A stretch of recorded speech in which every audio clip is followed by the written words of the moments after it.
Сайн байцгаана уу? Эрхэм хүндэт үзэгч олон түмнийхээ энэ өдрийн амар амгалан айлтгая. Сэтгэлийн гэгээ нэвтрүүлгийн шинэхэн дугаар эхлэхэд бэлэн болоод байна. Манай нэвтрүүлгийн зочноор их хөлөгний уламжлалыг хадгалах төвийн номын багш Гэцэлмаа Төвдөн Гэлмаа оролцож байна. Танд энэ өдрийн мэндийг хүргэе. I'm very well, thank you. Манай нэвтрүүлгээр хэрхэн зөв амьдрах вэ? Уур бухимдлаа хэрхэн ялан дийлэх вэ гэдэг тийм хүний сэтгэл рүү хандсан ярилцлага өрнөдгий. Буддын шашинтай хэрхэн холбогдсон бэ гэдэг агуулгаар эхлэе. I was actually raised in the countryside of Western Australia as a Christian child. Би баруун Австралийн хөдөө нутагт христийн шашинтай гэр бүлд өссөн. Бага өсвөр наснаасаа л их сониуч хүүхэд байлаа. Ингээд насанд хүрч өөргөвчөө үрээд аялдаг болсон юм. Нэгэн аяллаа үеэр Лондон хотод байх хугацаанд хатгаа йогийн сургалтанд хамрагдаж төгсөх үест найз залуутаагаа уулзраа олохгүй хэцүү байтал йогийн нэг ангийн маань сайхан сэтгэлтэй Франц эмэгтэй нэгдсэн Ван тулсын хойд нутагт байдаг нэгэн бурхны шашны хийдэд очиж ном сонсхийг зөвлөсөн юм. Энэ санаа миний сэтгэлд ч нийцсэн тул 1-7 хоногийн хугацаагаар яваад ирье гэж шийдлээ. Тэнд хурж очиод Төвдөн Ишил амтан болон Запорын Бүчил амтан нарын сургаал номонд суусаар 1-7 хоног өнгөрсөн ч тэндээ уягцсаар 5-7 хоногийн номонд бүтэн суусан юм. Номонд татагдахын учир нь би тэндээс өөрт байсан асуулт бүрийнхээ хариуг олж авсан учраас тэр юм. Бид яагаад энд байгаа юм бэ? Амьдралын зорилго юу вэ? Яавал жаргалтай байх вэ?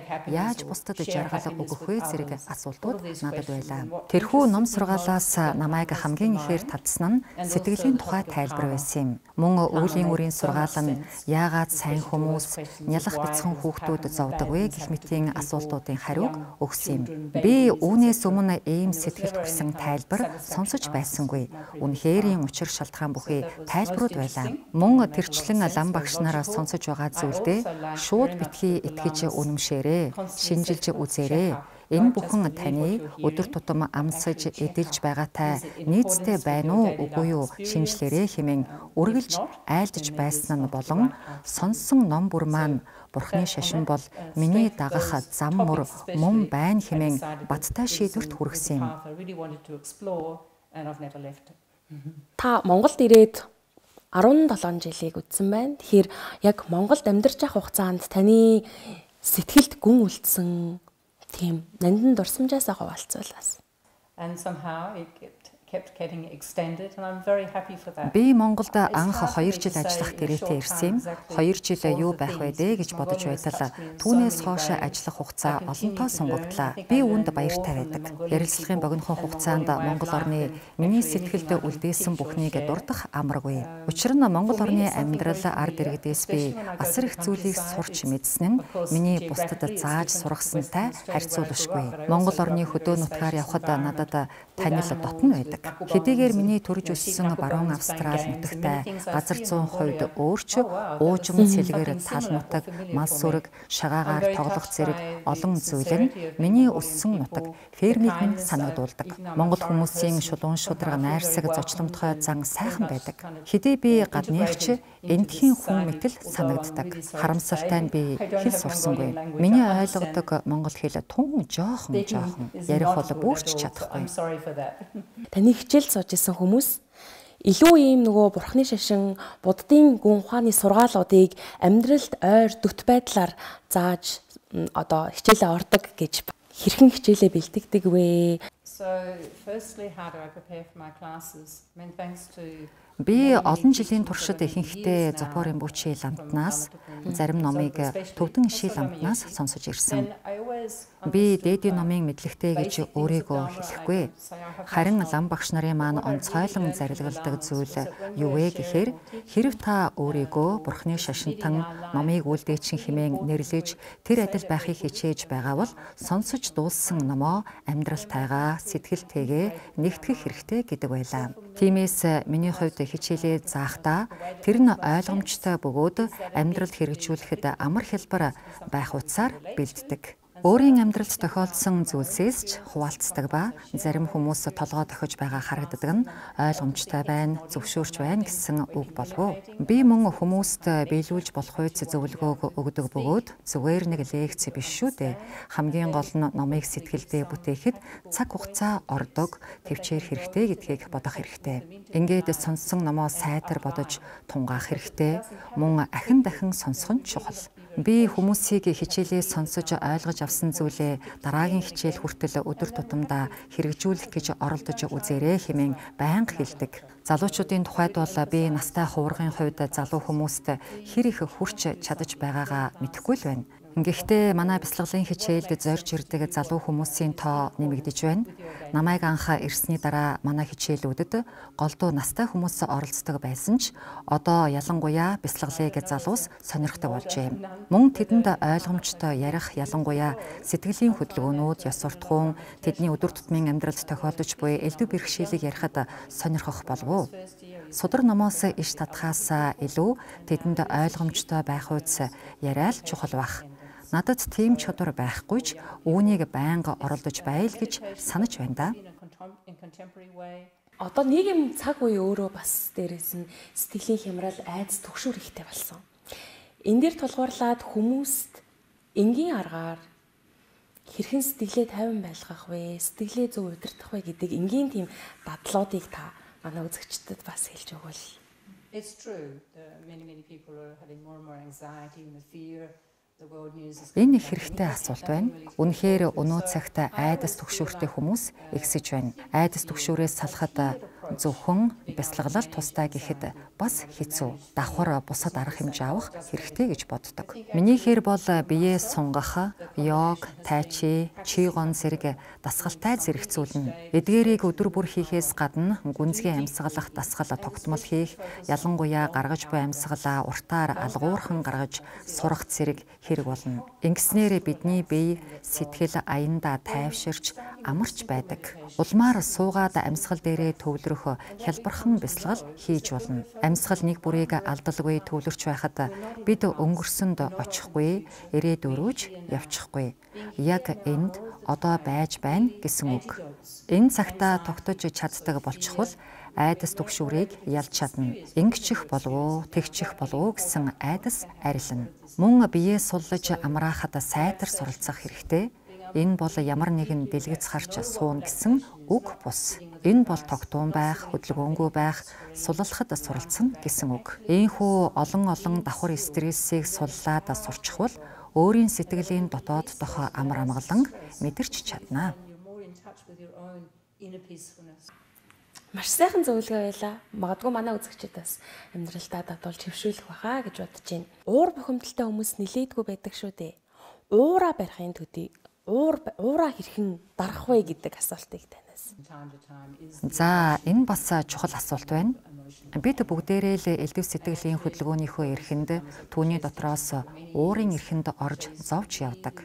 Запорын бүчи ламтан уур хорсол бол айхтар хор хөнөөлтэй муу сэтгэл гэдгийг ахин дахин онцгойлон айлдсан байдаг. Уурсны ач тус өчүүхэн төдий ч үгүй юм. Яагаад хор хөнөөлтөө сэтгэл вэ гэдгийг ярихад бидэнд цаг хугацаа хэрэгтэй. Гэхдээ товчхон дуртахад хүмүүс ялангуяа монголчууд буйныг хураахыг ихэд чухалчилдаг шүү дээ. Гэтэл тэрхүү сэтгэлдээ хураасан буйныг хамгийн хурдан шатааж байдаг зүйл бол уур.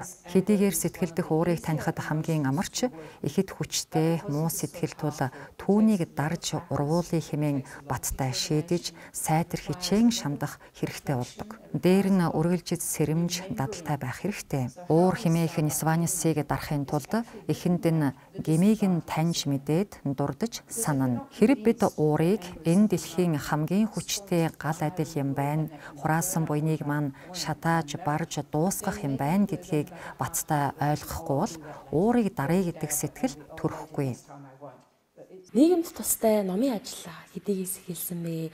Олон түмэнд тустай бас маш сайхан ажлуудыг хийж гүйцэтгэж байсан. Энэ тухайд товч айлтвал 35-40 years ago, I have to try and remember, it's quite some time ago, this was in Australia. За бараг 35 юм уу 40 орчим жилийн тэртээ юм болоо да. Австралид анх эхлүүлж байлаа. Тэр үед би хөнгөвчлөх эмчилгээний газар буюу хоспис ажиллуулж энэ насны төгсгөлд хүрсэн хүмүүст туслая гэж санаж байсангүй. Гэтэл Запор Римпочи ламтан Австралид ном айлдахдаа манай гэрт морилж байлаа. Нэг удаа өглөө маш эрт байсан санагдана. Надад хоспис нээж ажиллуулах талаар айлдав. Би тэр үед хоспис гэж юу байдгийг ч мэдэхгүй байлаа. Ингээд эрэл хайгуул хийж асууж сургалаад ихэд тустай үйл болохыг мэдсэн юм. Түүнээс өмнөхөн таньдаг хүмүүс маань нас барж буй ээж нь туслахыг надаас хүсэж байлаа. Хэдийгээр ээж нь бурхны шашинтай хүн бус байсан ч сэтгэл санаа амар тайван явахт нь тусална уу гэсэн юм. Үхэл мөнх бусын тухай сургаал номыг болон нас нөхчөж буй хүний тусыг бүтээх ямар ч чухлыг багш нараас олонтоо сонссон тул түүнийг хэрэгжүүлэх боломж хоспис мэд санагдсан. Ингээд товчхондоо Римпочийн айлдсан ёсоор хоспис ажиллаж эхэлсэн. Эхэндээ хүсэл тавьсан айлд эмнэлэгт очиж нас барж буй хүний дэргэд байдаг байлаа. Хэдийгээр манай хотынхон ихэнх нь Христийн шашинтай байсан ч биднийг дууддаг хүмүүс олон байсан юм. Лам багш нараас өөхөх үеийн хураагдлын талаар номыг сонсож явсан минь тун тустай байлаа. Ингээд нас нөхчөж буй хүний дэргэд байж сэтгэл санааг нь тайвшруулах ажил хийдэг болсон юм. Үүний зэрэгцээ хорих ангиудад йог болон амьсгал заадаг байв. Энэ үеэрээ миний оролцож байсан нэг сургалтын хөтөлбөр бол суллагдах гэж буй хоригдлуудад явуулдаг нийгэмшүүлэх сургалт байсан юм. Тэр сургалтад суллагдахаас урьд 6-аас 9 сарын туршид зайлшгүй хамрагдах ёстой байдаг. Би тэдэнд сэтгэлийн талаар хичээл ордог байлаа. Ингээд хорих ангиудтай 11 жил хамтарч ажиллаа. Үүний дараа Монголд иртэл манай байгууллага хорих ангиудад ажилладаг байсан тул энэ ажлаа үргэлжлүүлсэндээ яагаад хоригдлуудад хичээл заадаг юм бэ? Цагийн гарц биш үү гэдэг хүмүүстэй таарч байлаа. Гэтэл бид хүн төрлийг авсан байна. Бүгдэд бурхан болох үр хөрөнгө бий. Бас хэдий зарим нь том алдаа гаргасан ч бид бүгдээрээ алддаг. Шорон гиндан байхын учир нь миний хувьд гагцхүү хорж цагдахтаа биш. Харин өөрөөр бодох, үйлдэх, бас засрах, уучлах, хийсэндээ гимших зэрэгт суралцах боломж өгөх газар гэж боддог. Угаасаа муу хүн гэж байдаггүй. Бид бүгдийн сэтгэлийн уг хэрэггүй ариун шүү дээ. Тиймээс тэр хүмүүст суралцах, өөрчлөгдөх боломж өгөх сургалт бясалгал зэргийг явуулдаг. Өөр нэг зайлшгүй дурдах ёстой нийгмийн ажил бол Римпочийн зарилгын дагуу эхлүүлсэн бодцол төв юм. Энэ төв бол ядуу дараа эмзэг бүлгийнхнийг хоололдог халуун шүлний газар ба мөн тэр хүмүүст зарим эрүүл мэндийн тусламж үзүүлдэг. Тус төвийн өөр нэг ажил нь хүүхдүүдэд зориулсан ёс зүй, англи хэлний болон гар урлалын хичээлүүд ордог нь тухайн хорооны хүүхдүүдэд сайхан дэмжлэг гэж боддог. Энэ сургалт маань хэсэг хугацаанд завсарлаад дахин эхэлсэн. 2003 оноос эхэлсэн бодцол төвийн үйл ажиллагаа тогтмол тасралтгүй байгаа нь баярлууштай сайхан зүйл юм.